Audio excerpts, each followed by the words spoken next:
नमस्कार, स्वागत है आप सबका हमारे चैनल में। तो आज जो मैं कहानी लाई हूँ कुछ इस तरह से है।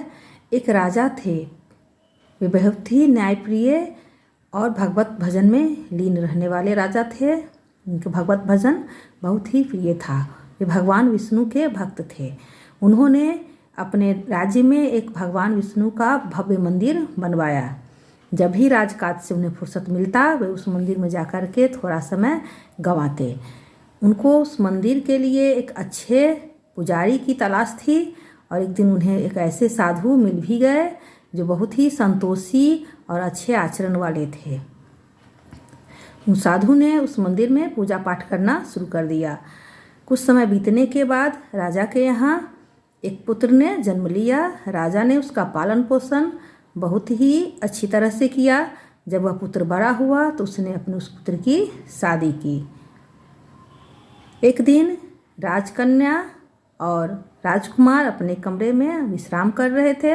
राजकुमार को तो नींद आ गई, लेकिन राजकन्या को नींद नहीं आ रही थी क्योंकि जगह नहीं थी। वह महल में कमरे में इधर उधर देखने लगी। अचानक उसकी नज़र रत्न जड़ित तलवार के मुठ पर पड़ी। उसने उस तलवार को उठाया। ज्यों ही म्यान से तलवार को निकाला, वह तलवार की धार देख के डर गई और डर के मारे उसके हाथ से तलवार छूट गई और वह तलवार राजकुमार के गर्दन पर जा गिरी। राजकुमार उस तलवार की चोट से घायल हो गए। अत्यधिक घायल होने के कारण राजकुमार की मृत्यु हो गई। अब राजकन्या सोचने लगी कि हे भगवान, मेरे हाथ से यह कौन सा पाप हो गया। मेरे ही हाथों मेरे पति की मृत्यु हो गई। अब मैं कैसे किसी को मुँह दिखाऊंगी। मेरे सास ससुर क्या सोचेंगे। मेरे माता पिता भी कलंकित हो जाएंगे और मेरे बात पर कोई विश्वास भी नहीं करेगा। मैं कैसे किसको विश्वास दिलाऊंगी कि मैंने यह जानबूझकर नहीं किया। यह सोचकर वह कुछ देर तक चुपचाप रही। जब सुबह हुई और पंडित जी, मंदिर के पुजारी जी कुआं पर स्नान करने के लिए आए, तब वह राजकन्या जोर जोर से चिल्लाने लगी कि हाय, किसी ने मेरे पति का वध कर दिया।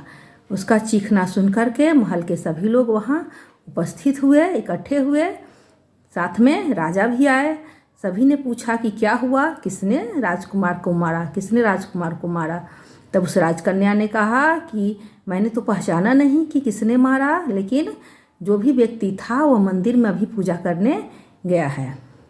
सभी लोग मंदिर में गए। मंदिर में पुजारी जी पूजा अर्चना कर रहे थे।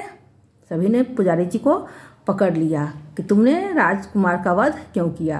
पुजारी जी ने कहा कि मैं राजकुमार का वध क्यों करूंगा। मैंने तो उनके भवन का, उनके महल का रास्ता भी नहीं देखा है। मैं क्यों उनका वध करूंगा। लेकिन किसी ने भी उसकी बात पर विश्वास नहीं किया। राजा यह जानते थे कि पुजारी जी यह वध नहीं कर सकते हैं, लेकिन सभी लोगों के बार बार कहने पर राजा को भी यह बात माननी पड़ी। राजा ने पुरोहित जी से कहा, पुजारी जी से कहा कि मैं आपको मृत्युदंड तो नहीं दे सकता, लेकिन आपके किए हुए कर्म की सज़ा आपको ये देता हूँ कि आपके दोनों हाथ काट लिए जाएंगे और आपको इस राज्य से निकाल दिया जाएगा। ऐसा ही हुआ।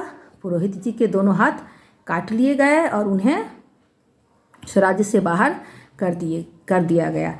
अब पुजारी जी यह सोच रहे थे कि मैंने तो कोई गलत कर्म किया नहीं, फिर मेरे साथ इतना बड़ा व्यवहार क्यों हुआ, इस तरह से इतना बड़ा दुर्व्यवहार क्यों हुआ, मुझे ऐसा बुरा फल क्यों मिला कि मेरे दोनों हाथ काट लिए गए। इस सवाल का जवाब ढूंढने के लिए, जानने के लिए वे एक ऐसे ज्ञानी व्यक्ति की तलाश करने लगे जो उन्हें इसका जवाब बता सके। कुछ दिन के बाद उन्हें एक ऐसा व्यक्ति मिला जो उनके सवाल का जवाब दे सकता था। उन्होंने कहा पुजारी जी से कि पुजारी जी, सच में इस जन्म में तो आपने कभी किसी का कुछ नहीं बिगाड़ा है, लेकिन कुछ कर्म ऐसे होते हैं, कुछ फल ऐसे होते हैं जो पूर्व जन्म के कर्मों के कारण उसका फल हमें मिलता है। जैसे हमारे सगे संबंधी, हमारे बच्चे, हमारे माता पिता या जो भी हो, या हमारा रहन सहन, कुछ ऐसे होते हैं जो हमारे पूर्व जन्म के कर्म ही होते हैं। तो वही आपके साथ हुआ है। आप पूर्व जन्म में एक तपस्वी थे और ये राजकन्या गाय थी और राजकुमार एक कसाई थे।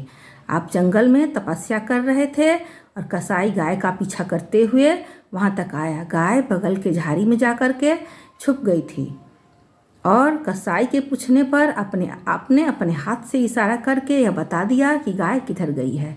वह कसाई गाय के नज़दीक पहुंच गया और उसने गाय का वध कर दिया। तभी वहाँ एक शेर आया जिसने गाय और कसाई दोनों को खा लिया और वह उस दोनों की अस्थियों को गंगा किनारे छोड़ गया।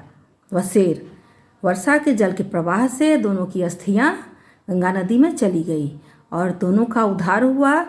गाय राजकन्या के रूप में जन्म ली और राजकुमार के रूप में कसाई ने जन्म लिया। तो आपने अपने हाथ से जो इशारा किया उसके कारण आपके दोनों हाथ काट दिए गए।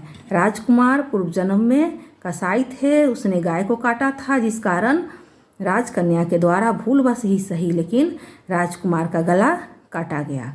तो ये जितने भी फल मिले हैं यहाँ, ये जितनी भी घटना है वे सभी पूर्व जन्म के कर्मों का फल है, जो कर्म फल व्यक्ति का साथ कभी भी नहीं छोड़ता है। हमारी आज की कहानी में इतना ही। अगर आपको कहानी पसंद आए तो इसे लाइक करिए, शेयर करिए और इसी तरह की कहानियों को जानने के लिए हमारे चैनल को सब्सक्राइब करिए। जय माता दी।